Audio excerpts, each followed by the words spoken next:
Gotta be honest, don't really know if it's gonna work out.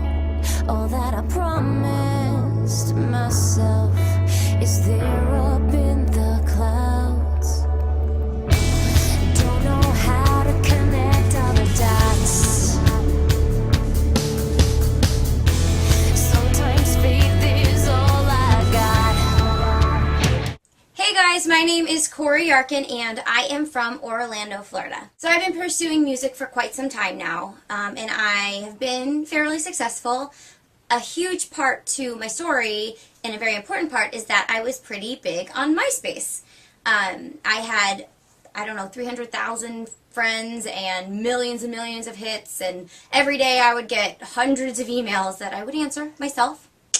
Anyhow, and it opened a lot of doors for me. I got into Rolling Stone. I actually sang on TRL. got a publishing deal. All these things were really great. And then, as we all know, MySpace isn't exactly what it used to be anymore. Why I got into music was because of my mom's boyfriend when I was in high school. He was in the music business.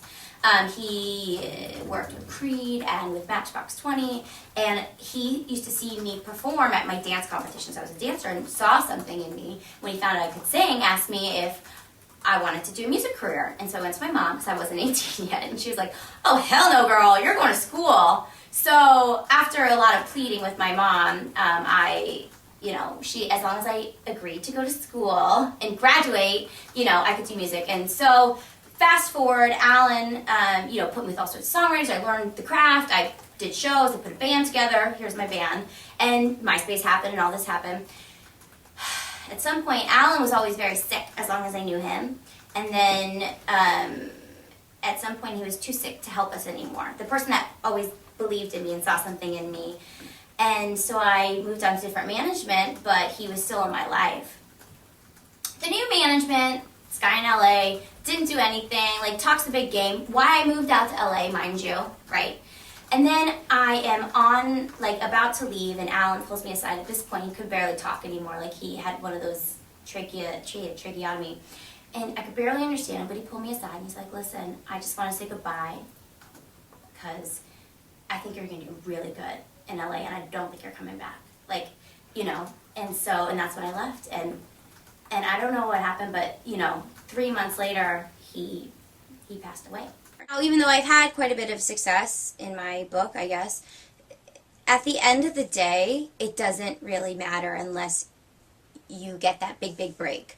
For example, right now, I have a song on the great Paul Oakenfold's record, right? So cool. However, he decided not to put my name on it. He chose to make up a name and not even give me the credit. People that I really look up to and admire was somebody like Freddie Mercury, amazing, incredible performer, Steven Tyler, Gwen Stefani, Janet, Michael, that type of just somebody that has that X factor that when you watch, you're just in awe. I do have 2 records out in Japan, one that came out a few years ago and one that actually just came out a few weeks ago. And I've been over there twice. It's pretty awesome. But at the same time, it's really far away. And, it doesn't exactly feel, not that it doesn't feel real, but it's not exactly the type of fame that I was hoping for. The show could give people like me who have paid their dues, who have worked really hard, know the business, on top of all that, are really effing good, I think, a chance, and that's what being on the show would mean to me. I'm a great singer, but what I'm really good at is performing, and that's where I think I'm going to shine, is that's what I love, and that's what I've always done, and I'm not afraid to, jump off of drums and do things like that. Okay, so, this is my house.